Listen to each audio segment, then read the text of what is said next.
मित्रांनो, तुमचं पुन्हा एकदा GB स्टोरी टेलर या यूट्यूब चॅनलवर स्वागत आहे।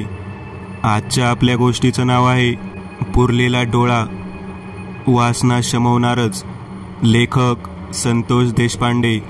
पण गोष्ट सुरू करण्याआधी जर कोणी या चॅनलवर पहिल्यांदाच आलेले असाल तर त्यांनी ह्या चॅनलला सबस्क्राईब करायला विसरू नका। चला तर मग अजिबात वेळ न घालवता गोष्टीला सुरुवात करूया।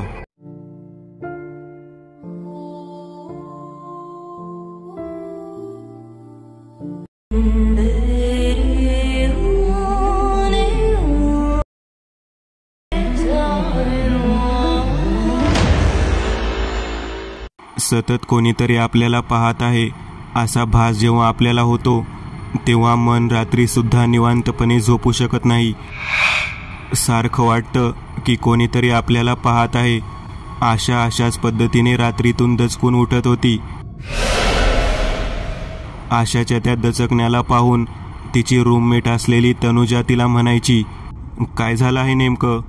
तेव्हा ती म्हणायची, तुला वाटत नाही का कोणीतरी आपला पाठलाग करत आहे आणि आपल्याला पाहत आहे? मी अगदी कपडे बदलायला गेल्यानंतर, बाथरूममध्ये आंघोळ करायला गेल्यानंतर एवढेच नव्हतं, टॉयलेटला गेल्यानंतर सुद्धा मला वाटतं की कोणीतरी मला पाहत आहे। त्याच्या वकवकलेल्या नजरेने माझ्या शरीराकडे पाहून स्वतःची वासना भागवून घेत आहे। तेव्हा तनुजा म्हणाली, काही काय बोलते ग? मी तुला कितीतरी वेळा सांगितलं आहे, जगामध्ये अशी कित्येक लोक असतात जे केवळ बायकांना पाहून स्वतःचे समाधान मानून घेतात। त्यांच्यामध्ये लोकांना बोलण्याची ताकद नसते, किंबहुना ते लाजत असतात। अशी लोक मुद्दाम म्हणून स्त्रियांकडे वासनेच्या नजरेने पाहतात आणि तीच नजर आपल्याला सतत त्रास देणारी ठरते। मी दवाखान्यात जेव्हापासून कामाला आहे तेव्हापासून कितीतरी लोक मी पाहिली की काही जणांच्या बायका गरोदर असल्यामुळे किंवा बायका अशक्त असल्यामुळे सतत वासनेच्या शोधामध्ये ते राहत असतात। विशेष म्हणजे नर्सचा पेशा असणाऱ्या बायकांना तर ते कायम वाईट नजरेने पाहतात। माझ्या बाबतीत बऱ्याच वेळा हे घडलेलं आहे। तू जे काही बोलत आहेस ते सुद्धा मला मागील काही दिवसापासून जाणवतं, परंतु मला त्याची सवय झाली आहे, त्यामुळे विशेष काही वाटत नाही। हा, तू म्हणते तसं सारखं रात्रीतून वाटतं की कोणीतरी आपल्या अंगाला स्पर्श करत आहे, परंतु मी त्याला एक भास समजते। डॉक्टरी पेशातील नवीन आलेले प्रॅक्टिस करणारे डॉक्टर सुद्धा नर्सही जणू काही आपली हक्काची बायकोच आहे अशा पद्धतीने वागवतात। असो, परंतु मी या बाबतीमध्ये कधीही कोणतीही गोष्ट निष्काळजीपणाने घेतलेली नाही। परंतु तू म्हणतेस म्हणून जे काही तू सांगत आहेस त्याचा मी विचार करते। तुला असं वाटत आहे का की कोणीतरी आपला पाठलाग करत आहे आणि आपल्याला पाहत आहे म्हणून? आशा म्हणाली, तुला आठवतं का ग, मागच्या महिन्यामध्ये आपण एका दिवशी रात्रीच्या वेळी एक बायो वेस्टेज टाकण्यासाठी पुरण्यासाठी तळ्याजवळ गेलो होतो। तुम्हाला म्हणाली सुद्धा होती की ते ठिकाण योग्य नव्हे, परंतु पार्टीला जायची घाई असल्यामुळे आपण स्मशानात ती गोष्ट पुरण्याच्या ऐवजी त्या तळ्याजवळच्या एका झाडाखाली ती पुरली। आणि तेव्हापासूनच मला काही दिवसानंतर असं जाणवतं की कोणीतरी मला पाठलाग करून पाहत आहे। तेव्हा तनुजा म्हणाली, काय बोलत आहेस तू? मला तू आता सांगत आहेस? तेव्हा आशा म्हणू लागली, मी तुला सांगणार होते, परंतु अशा गोष्टीला लोक चेष्टा करून त्याची सगळीकडे अफवा पसरवून सांगणाऱ्या व्यक्तीला वेड्यात काढतात। तसे आपण मेडिकल पेशामधल्या दोघी जणी, आणि त्यात जर माझ्या बाबतीत असं जर काही कोणाला कळालं तर मला नोकरीवरून काढून टाकतील, म्हणूनच मी कोणाला सांगितलं नाही। तुला आठवतं का ग एकदा काय घडलं होतं ते? तेव्हा तनुजा म्हणाली, कधीच सांगत आहेस तू? तेव्हा आशा बोलू लागली, मी मुक्ताबरोबर चर्चा केली होती, तिने आल्यानंतरच ती सगळं काही सांगेल बघ, मी याविषयी तिला बोलले सुद्धा होते। तेव्हा तनुजा आणि आशा मुक्ताची वाट पाहू लागल्या। मुक्ता काही वेळानंतर त्या ठिकाणी आली। तिच्यासोबत राणी म्हणायची नर्स सुद्धा होती आणि या विषयावर चर्चा झाल्यानंतर मुक्ता राणीला सर्व काही सांगू लागली। काही दिवसानंतर आपली ड्युटी नसताना आपल्या दोन्ही मैत्रिणीसोबत एक प्रकार घडला होता। तनुजाही आशासोबत काही साहित्य बाहेर टाकण्यासाठी निघून गेलेली होती। दोघीही आपल्या हॉस्पिटलमधील उत्कृष्ट अशा नर्स होत्या आणि त्यांच्यासोबत असलेल्या आपल्या दोघी मैत्रिणींची वाट पाहत बसलेल्या होत्या। दवाखान्यामध्ये असं काही कारण होतं की ज्यामुळे महिन्यातून 2 वेळा तरी बायो वेस्टेज टाकण्यासाठी त्यांना जावं लागत होतं. बायो वेस्टेज म्हणजे ऑपरेशन केल्यानंतर काढून टाकलेले जे अवयव असतात ते सरकारच्या परवानगीने दफन करण्यासाठी किंवा पाण्यामध्ये सोडून देण्यासाठी दिले जातात. तनुजा तब्येतीने जाडजूड आणि भरीव बांधाची होती. तिला आशाची चांगली सोबत लाभलेली होती. डॉक्टरांनी तिला सांगितलं की आज एका व्यक्तीचा डोळा बदलायचा आहे. त्याचा पूर्वीचा जो डोळा आहे तो जवळजवळ निकामी होत आलेला आहे आणि त्याला नवीन डोळा बसवला जाणार आहे. नेत्रदान केलेल्या व्यक्तीचं जे शरीर आहे ते काही वेळानंतर जाळण्यात येणार आहे. तोपर्यंत त्या व्यक्तीच्या घरच्या लोकांची परवानगी घेऊन त्या नेत्रदान केलेल्या व्यक्तीच्या डोळ्याला ऑपरेशनसाठी रुग्णालयामध्ये आणलं जाणार होतं. आशा तनुजाकडे पाहत म्हणाली, बऱ्याच वेळा आपण गँगरिंग होऊन कट केलेले हातपाय इत्यादी अवयव बाहेर टाकायला जातो, परंतु आज प्रथमच डोळा टाकायला जावं लागणार. किती किळसवाणं वाटतं ना. एखाद्या व्यक्तीच्या शरीराचा तो भाग आपण बाहेर नेऊन टाकतो आणि त्याला पुरावे लागतं. जिवंत असणाऱ्या व्यक्तीचा तो शरीराचा भाग अनंतात विलीन होतो. त्या व्यक्तीची आशा आकांक्षा त्या व्यवहारांमध्ये तडपडत राहिलेली असते आणि यामुळेच मला हे काम नकोसं वाटतं, परंतु नाईलाज असल्यामुळे आपल्याला ही कामं करावी लागतात. मुक्ता पुढे सांगू लागली, त्या दोघींचं संभाषण मी या पद्धतीने ऐकलं आणि त्यांनी जेव्हा ते साहित्य टाकण्यासाठी नेलं तेव्हा इतकी घाई केली की परत पार्टीला यायचे म्हणून तळ्याच्या कडेला असलेल्या एका झाडाखालीच ते त्यांनी पुरून टाकलं. मला वाटतं आशा, तुझं सर्व काही चुकलं, त्यामुळेच तुझ्या पाठीमागे तो विचित्र पद्धतीचा फेरा लागलेला असावा. तेवढ्यात राणी मुक्ताकडे पाहत म्हणाली, काही काय बोलतेस तू? सगळ्या शरीराने भरीव आणि रेखांकित असणारी आपली तनुजा आहे. तिच्याकडे कोणाची नजर जाणार नाही. तिला कदाचित सारखा तसा विचार केल्यामुळे त्रास होत असावा. आता बघ, आज आपल्याला हॉस्पिटलला सुट्टी आहे. मला वाटतं की आज रात्री आपण तिच्या खोलीमध्ये झोपून नेमकं तिला काय होतं ते पाहायला हवं. तनुजा आणि आशा दोघीही जणी राणी आणि मुक्ताकडे पाहत म्हणाल्या, तुम्ही दोघी जणी जे काही बोलत आहात ते सगळं काही पाहण्यासारखं नाही, अनुभवण्यासारखं आहे. तनुजा रात्रीतून जेव्हा झोपी जाते तेव्हा तिला जाणवतं की कोणीतरी आपल्याकडे आवर्जून पाहत आहे. तिच्या मनामध्ये विचाराला सुरुवात येते आणि त्या व्यक्तीने ज्या पद्धतीने तिला पाहिलं आहे ते दृश्य तिच्या डोळ्यासमोर उभारते. तो व्यक्ती जर तिच्याबद्दल विचार करत असेल की ती हळूहळू कपडे काढून नग्न होत आहे, तर तशा पद्धतीचा भाव तिच्या डोळ्यासमोर उभा राहतो आणि ती स्वतःला नग्न अवस्थेत पाहायला सुरुवात करते. मला बऱ्याच वेळा आशाने उठून हे सर्व काही सांगितलेलं आहे. तेव्हा मुक्ता म्हणाली, तुमच्या दोघींच्या बाबतीत असं घडतं? तेव्हा तनुजा म्हणाली, अगं आपल्या मनातले विचार असतात ते न घडायला काय, आशा उगाचच घाबरते. त्यावेळेला राणी म्हणाली, अगं तुम्ही वेडे आहात का? त्या डोळा लावलेल्या व्यक्तीचा तो पूर्वीचा डोळा तुम्ही पुरला, त्याचा अंतिम संस्कार योग्य रीतीने झाला नाही. कदाचित त्यामुळे तुम्हाला तसा भास होत असावा. तुम्ही हॉस्पिटलच्या फाईलमध्ये त्या व्यक्तीचं नाव आणि बाकीची माहिती पाहिली का? तेव्हा तनुजा आणि आशा दोघीही जणी म्हणाल्या, नाही, अजिबात पाहिली नाही. तर नीट पहा आणि शोध घ्या, तो व्यक्ती जिवंत आहे का गेला ते. मला तर वाटतं की तो व्यक्ती मृत्युमुखी पडलेला असावा आणि त्याचा डोळा त्याच्या मरणाच्या अगोदरच संस्कारित न होता तसाच पुरला गेल्यामुळे तो पुरलेला डोळा वासनेने सावज किंवा शिकार शोधत असावा. त्यातल्या त्यात तुम्ही दोघी जणी कोणत्याही प्रकारचा अंतिम संस्कार न करता, त्या डोळ्याच्या अंत्यविधी न करता त्याला तुम्ही पुरला. मला वाटतं त्यामुळेच कदाचित तो ज्याचा डोळा आहे तो त्या व्यक्तीला तुमच्या शरीराचे नग्न रूप दाखवत असावा. अगं काय बोलत आहेस तू? एखाद्या व्यक्तीचा निकामी झालेला डोळा कोणत्या अंत्यविधीसाठी आपण ठेवायचा असतो?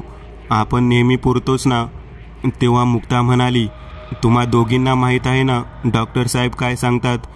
कोणताही अवयव हा नोंद करून आपण त्याची विल्हेवाट लावत असतो. ती विल्हेवाटसुद्धा आपण सरळ सरळ स्मशानामध्ये लावतो. तिथे विशिष्ट व्यक्ती त्यावरती अंत्यविधी करणारी असते. इतर ठिकाणी जर त्याला आपण पुरले किंवा त्याची विल्हेवाट लावली तर ते स्थान त्याला बंदिस्त करणारे नसते. एवढे सुद्धा माहिती नाही का? स्मशानामध्ये ज्या वेळेला आपण ती गोष्ट पुरतो तेव्हा स्मशानाच्या आतमध्ये त्याचे अंत्यसंस्कार झालेले असतात. राहिला प्रश्न बाहेर पुरलेल्याचा, तर ती मनुष्याकडून वापरलेली जागा असते. जर त्या ठिकाणी कोणी जर त्याच्या जागेला हलवले किंवा त्याला स्पर्श केला किंवा त्याला बाहेर काढले, पुरलेल्या ठिकाणी कोणी खणून तो बाहेर काढलेला असू शकतो ना, त्यावेळीच असं काहीतरी घडतं. तर मग तो अवयव अंत्यसंस्कारविना तसाच सडून जाणार ना. मग तो ज्या व्यक्तीचा आहे त्या व्यक्तीला त्याच्या इच्छेनुसार सगळं काही दाखवणार. बापरे, आपल्याला त्या व्यक्तीची माहिती घ्यायला हवी, त्याचे अंत्यसंस्कार कोठे झाले ते शोधायला हवे. आणि विशेष करून मला वाटते की ज्या ठिकाणी तुम्ही तो डोळा पुरलेला आहे ते ठिकाण शोधून तेथील तो त्याचा अवयव पुन्हा त्या स्मशानभूमीमध्ये त्याच ठिकाणी अंत्यसंस्कारित करायला हवा. तनुजा आणि आशा दोघी जणी राणी आणि मुक्ताकडे पाहत म्हणाल्या, तुम्ही दोघी जणी आम्हाला मदत करू शकता. आम्ही दिवसा पुरलेली गोष्ट आहे. रात्रीच्या वेळी त्या ठिकाणी ड्युटीला तुम्ही असता. मला वाटतं आता तुम्ही त्या ठिकाणी गेल्यानंतर त्या व्यक्तीची माहिती घ्यावी आणि आम्हाला कळवावे. आम्ही लगेच त्या पुरलेल्या ठिकाणी जातो आणि तो डोळा बाहेर काढून त्या व्यक्तीचे अंत्यसंस्कार कुठे झाले आहेत, कोणत्या स्मशानभूमीत झालेले आहेत, त्याबाबतची माहिती काढून तेथे अंत्यसंस्कारित करतो. त्या डोळ्याची विल्हेवाट लावतो. मला खरं तर वाटतं की सर्व काही त्यामुळेच घडलेलं असावं. त्या दोघींचे बोलणे ऐकल्यानंतर त्या दोघी जणी म्हणाल्या, अगं आज तर हॉस्पिटलला सुट्टी आहे ना, आज कुठे ड्युटी आहे. हे सगळं कार्य उद्या करावं लागेल. चला आता रूमवरती. चौघी जणी मिळून रूमवरती गेलेल्या होत्या. रूमवरती गेल्यानंतर त्या ठिकाणी त्यांनी स्वतःला आरशामध्ये निहाळायला सुरुवात केली. त्यावेळेला रात्रीच्या अंधकारामध्ये घराच्या बाहेरच्या बाजूने खिडकीतून एखादा निळा प्रकाश यावा अशा पद्धतीचा छोटासा मिनमिनता प्रकाश आत डोकावत आहे असे त्यांना जाणवू लागले. ते बाकीच्या दोघींना सुद्धा दिसले. राणी आणि मुक्ता या दोघींनी ते दृश्य पाहिल्यानंतर त्या दोघी जणी मोठ्याने ओरडल्या, तनुजा, आशा, आहे काय हे? या पद्धतीचं जे काही चमकत आहे ते नेमकं काय आहे? त्या चांगल्याच घाबरल्या होत्या. तनुजा त्यात थोडीशी धीट होती. तनुजा म्हणाली, अजिबात घाबरू नका. त्या व्यक्तीला केवळ आपल्याला पाहण्याची इच्छा आहे, दुसरं काही सुद्धा नाही. दरवाजे बंद करून शांततेने झोपा, बाकी काही घडणार नाही. राणी आणि मुक्ता म्हणाली, नको त्या फंद्यामध्ये पडलो आपण. तुमच्यासोबत आम्हाला सुद्धा त्या वाईट शक्तीने पाहिलेलं आहे. कदाचित तो सुद्धा आम्हाला वाईट नजरेने पाहून आपली वासनेची भूक भागवत असेल. तेव्हा तनुजा आणि आशा दोघी जणी म्हणाल्या, काय बोलत आहात तुम्ही? तो अदृश्य रूप असणारा वाईट शक्तीचा डोळा आमच्यासोबत काही वाईट कृत्य करतो असं म्हणायचं आहे का तुम्हाला? अगं फक्त तो पाहतो, बाकी काहीही करू शकत नाही. तेव्हा मुक्ता म्हणाली, इतके दिवस तो पाहत होता, मला तर वाटतं तो आज काही ना काहीतरी करणार. तेव्हा आशा तिच्याकडे रागाने पाहत म्हणाली, काही काय बोलतेस तू? तेव्हा ती म्हणाली, अगं आज अमावास्या आहे ना, शक्यतो वाईट शक्ती अमावास्येच्या दिवशी तिची इच्छा पूर्ण करून घेत असते. तनुजा मुक्ताकडे आणि राणीकडे पाहत म्हणाली, जे काही व्हायचंय ते आमचं होईल, तुम्ही नका त्रास करून घेऊ. उगाचच आम्हाला भीती घालण्याचा प्रयत्न करत आहात तुम्ही. जर तुमची इच्छा आमच्यासोबत राहायची नसेल तर बाजूच्या खोलीमध्ये जावा. त्या ठिकाणी रीना आहे, ती आज एकटीच आहे, तिच्यासोबत झोपा. असे रागाने बोलल्यानंतर मुक्ता आणि राणी दोघी जणी त्या ठिकाणाहून दुसरीकडे झोपण्यासाठी गेल्या. तनुजा आणि आशा दोघी जणी एकमेकीला मिठी मारून रडू लागलेल्या होत्या. त्या म्हणाल्या, आपण असं काही चुकीचं केलं आहे. आपण फक्त त्या अवयवाला अंत्यसंस्कारित केले नाही, केवळ त्या जागी पुरला आहे. तेव्हा तनुजा म्हणाली, तू काही काळजी करू नकोस आशा. जरी काही होणार असेल तर होऊ दे, आपण त्याची माफी मागू. जास्तीत जास्त त्या वाईट शक्तीला आपण विनंती करूयात. तेव्हा त्या दोघी जणी त्या ठिकाणी झोपी गेल्या. पहाट होत आलेली होती. साधारण 2:30 वाजून गेले होते आणि त्याच वेळेला दरवाजाच्या वरच्या असलेल्या चौकोनी झरोक्यातून कोणीतरी पाहत आहे हे स्पष्ट दिसू लागले.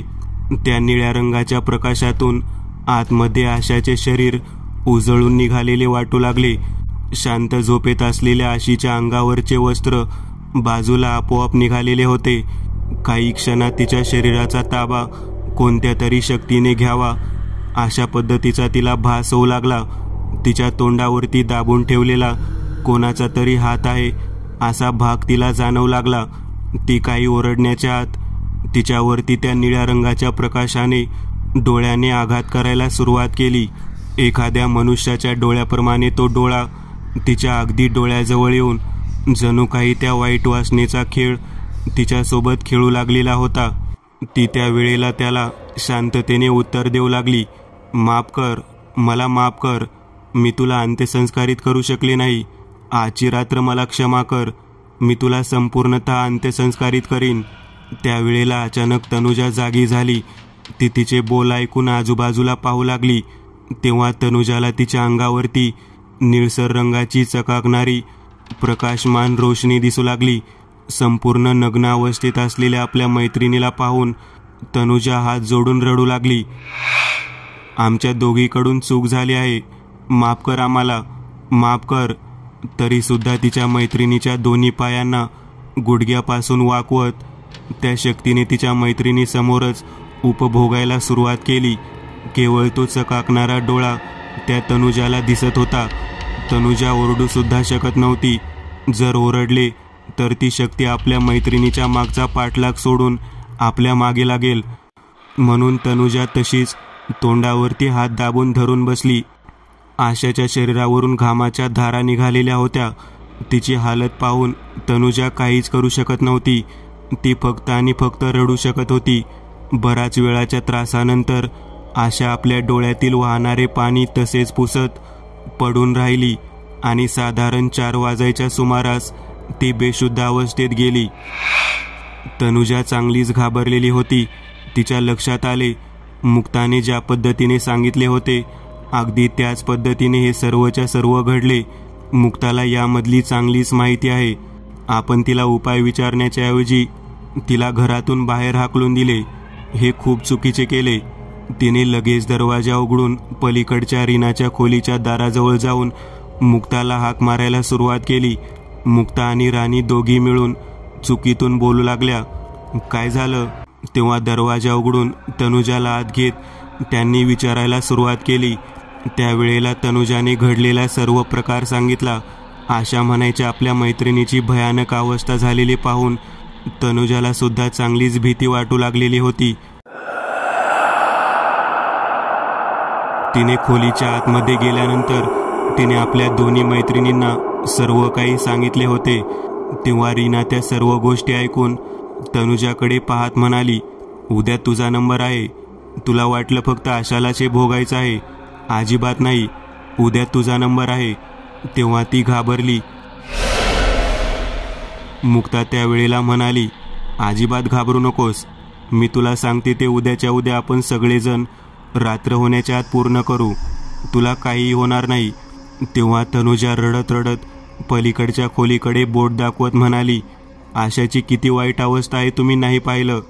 तिच्या शरीरावरती एक अदृश्य शक्ती सर्व ताकदीनिशी अत्याचार करत होती. ज्या डोळ्याने तिला आजपर्यंत त्या शक्तीने उघडे नागडे पाहिले ते सर्वच्या सर्व वासनेचे खेळ ती रात्रीच्या वेळेला प्रत्यक्ष माझ्या डोळ्यासमोर माझ्या मैत्रिणीसोबत खेळत होती. मला तसा प्रकार स्वतःसाठी भोगायचा नाही. मला यातून काही ना काही करून वाचायचं आहे. तनुजा तिच्याकडे पाहत म्हणाली, तू त्या शक्तीला विरोधच करू नकोस. ती स्वतःच्या मनाप्रमाणे तुला शांततेने उपभोगेल. याशिवाय तुझ्याकडे दुसरा मार्गच नाही. तेव्हा मुक्ता म्हणाली, तू अजिबात घाबरू नकोस. मी आहे ना. मी उद्या संध्याकाळपर्यंत याचा सर्व बंदोबस्त करते. दिवस उजाडलेला होता. आशाची अवस्था खूपच विचित्र पद्धतीची होती. आशाला कशाबशा पद्धतीने त्यांनी आधार देत जागेवरून उठवले. तेव्हा भेदरलेल्या स्वरूपात आशा म्हणाली, हो, तो शैतान आहे. तो भयानक डोळ्याचा, निळ्या डोळ्याचा शैतान आहे. मला वाचवा, मला वाचवा. त्या शैतानापासून वाचवा ग. आशाचे बोलणे पाहून मुक्ता आणि राणीने धीर दिला. तनुजाने सुद्धा तिला आपल्या छातीशी कवटाळून घेत शांत राहायला सांगितले. मुक्ता म्हणाली, चला आपल्याला एका ठिकाणी जावे लागेल. कोठे जावे लागेल? अगोदर हॉस्पिटलमध्ये मी आणि राणी जाऊन येतो आणि बरोबर ड्युटी संपायच्या वेळेला तुम्हा दोघींना भेटते. तोपर्यंत तुम्ही दोघीजणी महादेवाच्या मंदिरामध्ये नंदीजवळ बसून राहा. नंदीच तुमची रक्षा करेल. दिवसा तुम्हाला काहीच ताप होणार नाही. त्या दोघीजणी लगेचच हॉस्पिटलच्या दिशेने गेल्या. दवाखान्यामधल्या रेकॉर्ड रूममध्ये जाऊन त्यांनी त्या व्यक्तीचा ऑपरेशनची वेळ आणि तारीख काढून तो डोळा कोणाचा आहे आणि तो व्यक्ती त्यानंतर कधी मृत्युमुखी पडला आहे ते सर्व काही शोधून काढलं. बरोबर डोळा बदलल्यानंतर त्या व्यक्तीचा मृत्यू 1 महिन्यांनी झालेला होता. त्या व्यक्तीला ब्लॅक फंगस झाल्यामुळे तो मेलेला होता. त्याचे प्रेस स्मशानभूमीमध्ये जाळलेले होते. याचा अर्थ तो डोळा पुरलेल्या ठिकाणाहून बाहेर काढून त्याला अग्निदाह संस्कार करणे गरजेचे होते. त्या दोघीजणी त्या ठिकाणाहून परत महादेवाच्या मंदिराजवळ आल्या. मुक्ताला आलेलं पाहून आशा तिच्याकडे पाहून विचारू लागली, कोणाचं होतं ते प्रेत? कोण होता तो माणूस? तेव्हा मुक्ता तिच्याकडे पाहत म्हणाली, तो व्यक्ती ब्लॅक फंगसमुळे मृत्यू पडलेला आहे. त्याचे प्रेत पुरलेलं नाही तर त्याचं प्रेत जाळलेलं आहे.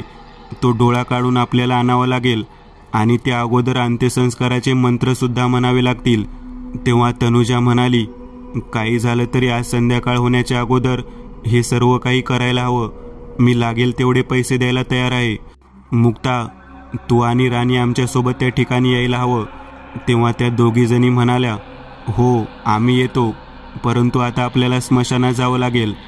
स्मशानामध्ये गेल्यानंतर तेथील व्यक्तीला त्या डोळ्याच्या अंत्यसंस्काराबद्दल सांगावे लागेल. तेव्हा तनुजा म्हणाली, मी सर्व काही सांगते. आणि त्या सर्वजण स्मशानामध्ये गेल्या. त्या व्यक्तीला सगळं काही सांगितलं. तेव्हा तो व्यक्ती म्हणाला, त्या व्यक्तीचा डोळा संस्कारित करण्यासाठी विधी करावा लागेल. त्यासाठी पुरोहितांना बोलवावे लागेल. तुमच्या लक्षात येत आहे का? त्या व्यक्तीच्या शरीराचा अंत झाला, परंतु त्याच्या एका अवयवाचा अंत होऊ शकला नाही आणि संपूर्णतः पिशाच्य शक्ती त्या डोळ्यामध्ये समाविष्ट झालेली आहे. तेव्हा आशा आणि तनुजा दोघीही जणी म्हणाल्या, काही करून एखाद्या पुरोहिताचा इंतजाम करा. आम्ही पैसे द्यायला तयार आहोत. त्या पुरलेल्या डोळ्याला अंत्यसंस्कारित करणे गरजेचे आहे हो, अन्यथा तो आमचा पाठलाग सोडणार नाही. तेव्हा स्मशानातील तो व्यक्ती म्हणाला, आता मी काही वेळात त्या व्यक्तीला बोलावून घेऊन येतो. तुम्ही तो डोळा या ठिकाणी घेऊन या. त्याची कशी अवस्था असेल ते काही सांगता येत नाही, परंतु पवित्र मंत्र म्हणून त्याला आपण 10 संस्कारात अंतिम संस्कार करूयात. त्यावेळेला त्या दोघी जणी त्या ठिकाणाहून थेट ज्या ठिकाणी तळ्याच्या कडेला झाडाखाली तो डोळा पुरला होता त्या ठिकाणी गेल्या. त्या ठिकाणी त्या झाडाच्या खाली काही उकरल्यानंतर त्यांना कापडामध्ये एका छोट्या डब्बीमध्ये असलेला तो डोळा दिसला. तो डोळा पाहिल्यानंतर आशाच्या नजरेसमोर ती जळालेली व्यक्ती जशीच्या तशी उभा राहिली. ज्या व्यक्तीने तिच्या शरीराचा उपभोग घेतला होता ती व्यक्ती तिला त्या झाडाच्या वरच्या भागांमध्ये दिसू लागली. ती ओरडली. ती म्हणाली, तनुजा, तनुजा, तो इथे झाडावरती आहे. त्या दोघींनी वरच्या दिशेने पाहिलं. तनुजा प्रचंड घाबरली. तिने त्याच अवस्थेत ती डबी घट्ट हातात दाबून धरली आणि तिथून त्या दोघीजणी थेट निघाल्या. स्मशानाच्या दिशेने गाडीमधून जात असताना त्यांच्या पाठीमागे तो निळसर प्रकाश पाठलाग करत आहे असं जाणवू लागलं. शेवटी त्या कशाबशा स्मशानापर्यंत जाऊन पोहोचल्या. त्या ठिकाणी राणी आणि मुक्ता या दोघांनी अंत्यसंस्काराची सर्व तयारी केली होती. समोर पंडितजी बसले होते. त्यांनी मंत्रपठण करून अग्नी पेटवायला सुरुवात केली. त्याच वेळेला तो डोळा समोर असलेल्या अग्नीवर त्या छोट्याशा चितेवरती त्यांनी ठेवला. तेव्हा सैतानाचा आत्मा मोठ्या पद्धतीने ओरडावा त्या पद्धतीचा आवाज आला. आजची रात्र तरी थांब. माझी इच्छा पूर्ण होऊ दे. उद्या अंत्यसंस्कारित कर. माझी इच्छा पूर्ण होऊ दे. उद्या अंत्यसंस्कारित कर. नाहीतर ती तरपड तशीच राहून जाईल. त्या पंडिताने तो आवाज ऐकल्यानंतर तो जागेवरून उठून पळून गेला. त्याच्या पाठोपाठ स्मशानातील व्यक्ती सुद्धा पळून गेला. संध्याकाळ होऊन गेलेली होती. त्या अंधकारामध्ये त्या चौघी जणी घाबरलेल्या होत्या. मुक्ता म्हणाली, तनुजा, आजची रात्र आपल्याला थांबावे लागेल. त्याच्या मर्जीविरुद्ध आपण त्याला अंत्यसंस्कारित करू शकत नाही. आणि मग काय, एका भयानक गोष्टीला पुन्हा सुरुवात झाली. राणी ज्या पद्धतीने त्रास उपभोगून त्या सैतानी शक्तीचा विरोध करत होती, अगदी त्याच पद्धतीचा त्रास त्या रात्री तनुजाला भोगायचा होता. तनुजा स्नान वगैरे करून त्या ठिकाणी त्या खोलीमध्ये तशीच बसून राहिली. त्याच वेळेला त्या ठिकाणी रीना आली. रीना म्हणाली, मी म्हणाले होते ना की तुलाही उपभोगावी लागेल. तेव्हा राणी म्हणाली, रीना तुला कसे काय माहिती? तेव्हा रीना म्हणाली, या अगोदर हा प्रकार माझ्यासोबत झालेला आहे ग, म्हणूनच एवढ्या खात्रीने मी तसे म्हणाले. मुक्ताने सांगितले, तू त्याच्या मर्जीप्रमाणे जेवढे काही व्यवस्थित पद्धतीने त्याला उपभोगू देशील तेवढ्या पद्धतीने तो तुला त्रास न देता लगेच सोडून देईल. तनुजा स्नान करून चांगल्या पद्धतीचा गजरा माळून खोलीमध्ये झोपली. बरोबर 12 वाजायच्या सुमारास तो निळ्या रंगाचा प्रकाश असलेला डोळा सैतानी शक्तीच्या आत्म्यासह त्या ठिकाणी प्रवेशित झाला. अतिशय सुंदर अवस्थेत पाहिलेल्या तनुजाला त्याने अगदी स्वतःच्या पत्नीला उपभोगावी त्या पद्धतीने उपभोगायला सुरुवात केली आणि अखेर त्याने त्याची इच्छा पूर्ण झाल्यानंतर तेथून परतीचा मार्ग स्वीकारला. खिडकीमधून पाहिल्यानंतर तो निळा प्रकाश स्मशानाच्या दिशेने चाललेला होता. तनुजा म्हणाली, तो आता या ठिकाणाहून जायला तयार झाला आहे. आपण दिवस उजडायच्या आत त्याला अंत्यसंस्कारित करायला हवं. तेव्हा तनुजा, आशा आणि त्या दोघीजणी अशा 4 जणी मिळून स्मशानात गेल्या. त्या ठिकाणी जी संध्याकाळी रचलेली चिता होती तेथेच त्यांनी अग्निदाह संस्कार करून त्या डबीतल्या डोळ्याला अग्निसंस्कारित केले आणि अतृप्त असलेल्या त्या प्रेताची त्या आत्म्याची इच्छा पूर्ण करून त्याला अंतिम निरोप दिला. त्यानंतर कधीच आशा आणि तनुजा या बायोवेस्टेज म्हणजेच निकामी झालेल्या अवयवाच्या विल्हेवाटीच्या कामाला गेल्या नाहीत. मित्रांनो, आज पुरतं एवढंच. तुम्हाला जर काही गोष्ट आवडली असेल तर नक्की लाईक करा. तुमच्यापैकी बरेचसे जण व्हिडिओ लाईक न करताच पळून जातात, पण हा जर व्हिडिओ तुम्ही लाईक केला तर मला जरा बरं वाटेल आणि असेच भारी भारी व्हिडिओ बनवायची माझ्यात एनर्जी येईल. त्यामुळे नक्की लाईक करा आणि अजूनही कोणी या चॅनलला सबस्क्राईब केलेलं नसाल तर लगेच सबस्क्राईब करून टाका आणि बाजूची घंटी ती मात्र दाबायला विसरू नका. देवाची घंटी आहे ती. चला तर मग पुन्हा भेटूया अशीच एक आगळी वेगळी गोष्ट घेऊन पुढच्या